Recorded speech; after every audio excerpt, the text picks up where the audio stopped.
यज्ञ से किसका हित होता है, सोचिए जरा। बहुत से संकीर्ण विचारधारा के जो तथाकथित आजकल के बुद्धिजीवी हैं, वो कहते हैं ब्राह्मणों ने अपने को उजमाने के लिए और अपना पेट भरने के लिए यही याज्ञिक कर्म करा दिया है। क्या फायदा होता है, स्वाहा स्वाहा करके घी साकल मेवा सब भस्म कर दी जाती है। ब्राह्मणों के अलावा इससे फायदा किसको है?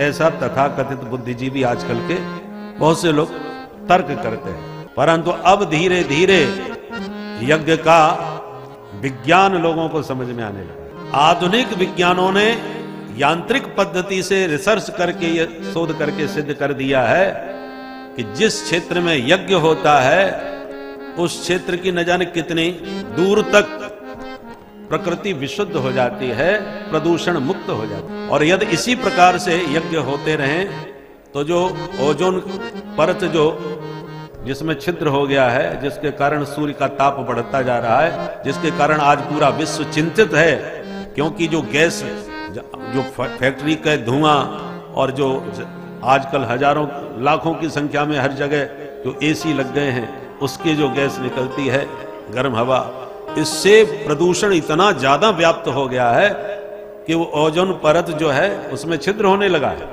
तो वैज्ञानिक परेशानी क्या करें?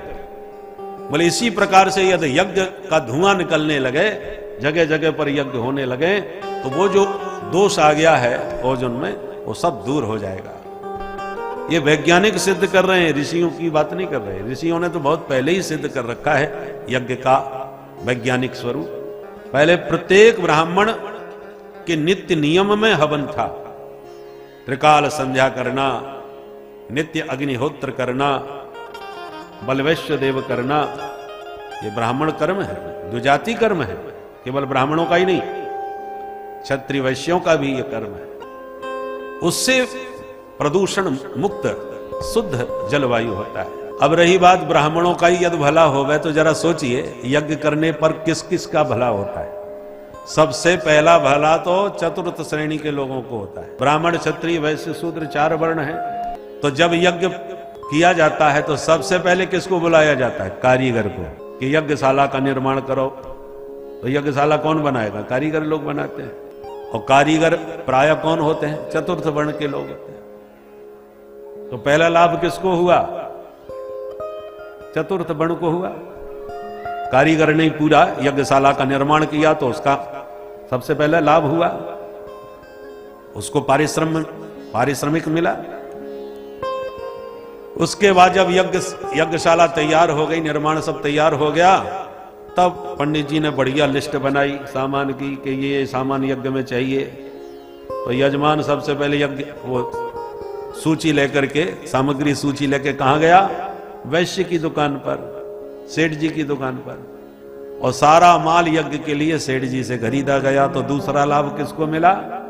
सेठ जी को मिला, वैश्य को मिला, क्योंकि सारा सौदा तो वहीं से जा रहा है। चाहे वो भंडारे का सौदा हो, कितने लोग नित्य भंडारा पाएंगे? तो व्यापारी कौन होता है? वैश्य समाज। तो नीचे से लाभ ऊपर की तरफ जाता है। पहले चतुर्थ वर्ण को लाभ मिला, फिर तृतीय वर्ण वैश्य जाति को लाभ मिला। और फिर इतने बड़े यज्ञ में सुरक्षा कर्मी सुदृढ़ होने चाहिए, कोई विघ्न बाधा ना डाले। जैसे सुबाहु मारीच यज्ञ में विघ्न डालने आ जाते थे। जहां जप जोग यज्ञ मुनि करही, अति मारीच सुबाहु डरही। तो आसुरी शक्तियों से बचाने के लिए सुरक्षा सुदृढ़ होना चाहिए, यज्ञ में कोई विघ्न बाधा ना डाले। तो ये सुरक्षा कर्मी कौन होते हैं? क्षत्रिय। क्षत्रिय का काम है नेतृत्व करना और सुरक्षा देना। तो तीसरा लाभ क्षत्रिय को हुआ। उसके बाद जब 9 दिन तक या 7 दिन तक, जितने दिन का यज्ञ है, पूरा यज्ञ सानंद संपन्न जब हो जाता है, तब अंत में पंडित जी की विदाई होती है। अब बोलिए महाराज क्या दक्षिणा दी जाए?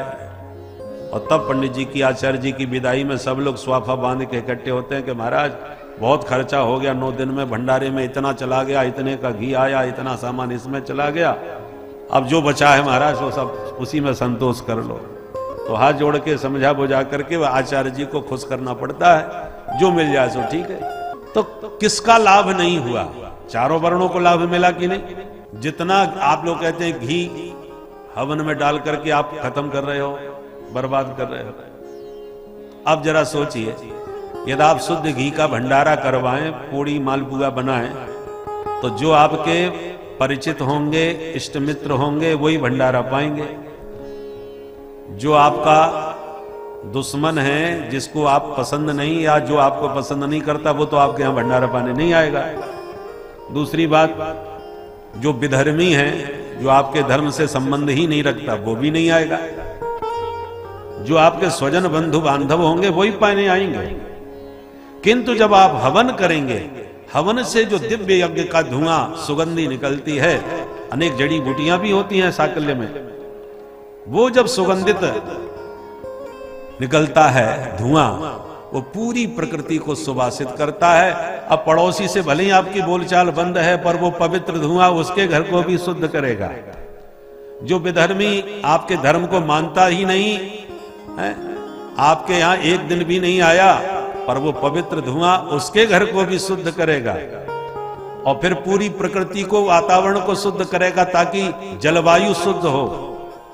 और जब जलवायु शुद्ध होगी, तो समस्त जितने भी प्रकृति के जीव हैं, जीव जंतु कीट पतंग, उद्भज स्वेदज अंडज जराजो, जितने भी जीव हैं, सभी को परम सुख प्राप्त होता है। क्योंकि यज्ञ की धुआं से प्रकृति का शोधन होगा, और प्रकृति यदि बढ़िया शुद्ध है, तो सब जीव जंतु परम शुद्ध है, पवित्र और निश्चिंत रहते हैं। इसलिए कीट पतंग आदि से लेकर के, जीव जंतुओं से लेकर के, चारों वर्ण और सारी प्रकृति का लाभ होता है यज्ञ के पवित्र धुआं से। इसलिए यज्ञश्छाया समेतैः,